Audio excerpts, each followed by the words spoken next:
இங்கே என்னப்பா மாஸ்டர் என்ன பிடிங்கிட்டு இருக்காருன்னு பார்த்தீங்களா? நடு சாமத்தில் குழி தோண்டி கடங்க பிடிங்கிட்டு இருக்காரு பாருங்க. என்னடா இன்னும் பார்த்தா பனங்கிழங்க பிடிங்கிட்டு இருக்காரு பாருங்க. தேளுலாம் வரும், அதுக்கு தான் பார்த்துட்டு இருக்கோம். தேள் வருதா, பாம்பு வருதா, பூரா வருதான்னு பார்க்குறோம். எவ்வளோ ஸ்பீடாக பிடிக்கிறாரு பாருங்க. நீயா நானான்னு பிடிக்கிறாரு.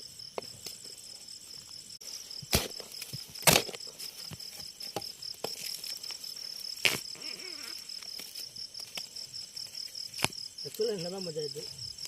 ஆக்சுவலாக மதியானத்துலேருந்து கறியிலேருந்தாப்பா பிரச்சனை. ஸ்டாமினா என்ன இப்போ எவ்வளோ சாப்பிட்டா என்ன எவ்வளோ பெரிய ஆம்பளம் தானே. 1/2 மணி நேரம் தான், அவ்வளோதான். கை சாப்பாடு இதாகிடும் புள்ளி அனுப்பிச்சு போய் தூக்குவாளியில் கஞ்சி வச்சுருப்பாங்க. கொஞ்சம் கொஞ்சமாக சாப்பிட்டு உட்காந்துட்டு கொஞ்சம் கொஞ்சமாக குடிச்சு காலையில் ஆரம்பிச்சாலும் அதுதான் சாயங்காலம் வீட்டுக்கு வருவாங்க.